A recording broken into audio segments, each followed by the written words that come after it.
Hello fiction fans, T.H. Leatherman here. Today we're going to discuss world building. What exactly does it take to build a world? I mean, writers do it all the time, right? So what exactly is involved in creating this whole world thing? I mean, do you have to get a bunch of celestial bodies together so you can plan it? Today we'll go over 8 things it takes to build a fictional world to make it believable to your readers. Number 1, geography. What do they say in real estate? It's location, location, location. The same is true for your novel. How much water is in your world? Which in turn, of course, affects the environment. What kind of weather do they have? Is it mountainous? Is it swampy? What kind of terrain is there available? If your story takes place in a restaurant on the moon, it's probably not going to work because there's no atmosphere. Remember that the geography of your world is probably also going to influence what those characters value.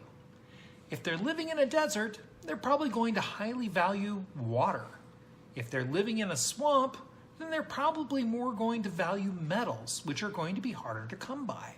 If you're creating a fantasy or a science fiction world, what sort of plants and animals inhabit this alien environment? If your planet has multiple suns, is one of them going to college so they can get brighter? Number 2, culture. The people in your novel, what culture do they inhabit? I mean, not everything is the United States or Europe. There are a lot of other cultures out in the world. Borrow styles from everywhere. Don't be chintzy with culture. How do you have worlds that have different hairstyles? You eclipse it. If your world is inhabited by aliens, make sure that those aliens have some similar point of reference to the humans in your novel. They can be out there, but not too out there. There may be concepts that the aliens don't get about human culture. And those aliens probably have different cultural norms than most humans do. What are those cultural norms? And a word on biology, which of course does affect their culture. Do they have binary sexes? Maybe there's only one sex. Maybe there's more than 2. No. Is the culture stratified? Is there some sort of caste system at play? What kind of art and food inhabits this world?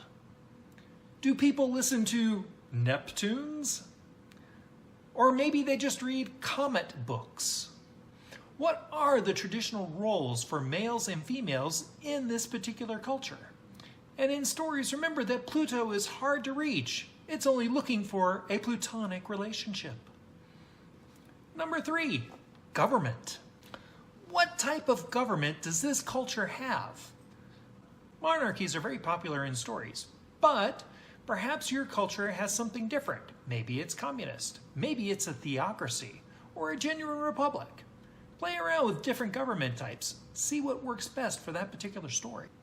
What sort of political animals make up the upper crust of your world? What sort of frictions are involved between these powerful people? Who has the power? Who doesn't have it? How do those that have the power lord it over those who don't? And remember, suns really are stuck up because everyone does revolve around them. Number 4, religion. What types of religions inhabit the world that you have created? Is it polytheistic, where each god has a particular area of influence, and there's lots of infighting among them? Perhaps it's monotheistic or a more Western style religion, in which case there's one god who's very jealous of his power and doesn't want any other gods around. What sort of rituals does this particular religion have? How does it work into the society that these characters live in? And if you run into the deity while walking down the street and they sneeze, what do you say? Number 5, technology and magic. Does your world have technology and or magic? If it has these elements, how do they work? What are their limits? What kind of rules do they follow? If it's technology, what are the limits of that technology? It can do this, but it can't do that. A good example would be faster than light travel. What are the limits of this faster than light travel? If there's magic in this world, what is the cost of this magic? How does it work? How much can one person store for whatever kind of spell they're trying to cast? And as far as technology and or magic is concerned, there will be haves and have-nots. How do the haves use their power in such a way to lord it over the have-nots? Or do they try to restrain themselves so that the have-nots don't notice? And it may be that your world has different physics than the world that we live in. If so, how do those physics differ? And what effect does that have on the society at large? I mean, if an atom is missing an electron, doesn't that make it positive? In science fiction novels, there's probably some sort of space travel. What does that space travel look like? And if an astronaut has to park his spaceship, does he have to find a parking meteor? Number 6, language. Does everyone in your world speak English? If so, that's kind of boring. It's good to put other kinds of languages into your story. Even if they do all speak English, make sure that there are cultural differences. That doesn't mean that they can't be affected by other cultures. There's going to be creep and bleed through throughout your world. Different things that one culture does that bleed into things that another culture does. But there should always be jokes and idioms that don't quite fit into the English language. If you have aliens, do they have a different set of senses than humans do? If so, doesn't that affect their language and how they perceive the world around them? Does your main character refuse to learn Braille because it's a touchy subject? 7, history. If you have more than one race in this book or more than one culture, when was their first contact?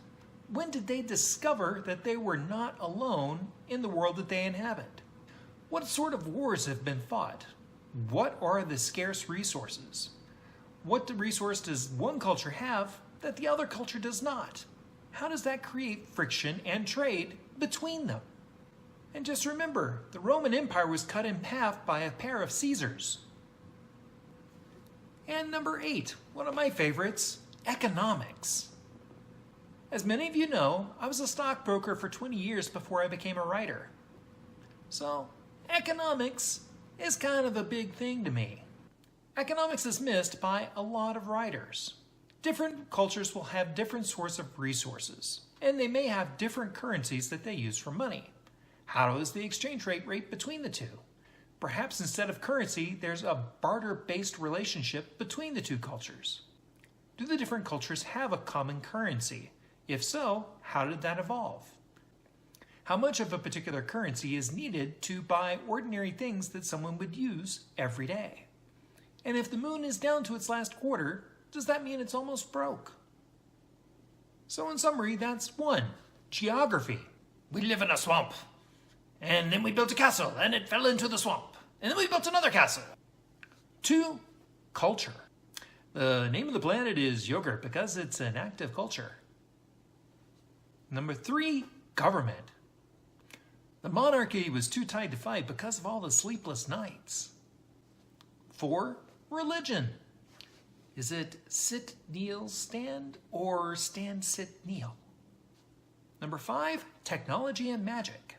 The Delight and Ferries, Captain. They're all worn out. The ship's not going to go anywhere until they rest. Number 6, language. Why does every culture we meet speak English? How did they learn to do that? 7, history. And poof, the elven lands came into being, and there was much rejoicing. Yay! And 8, economics. That's 1 for you, and 1, 2, 3 for me. Thanks for watching. Subscribe to my channel. I post weekly. If there's a topic you'd like for me to cover, message me on Facebook. If you enjoyed this episode, like or comment below. So long, fiction fans.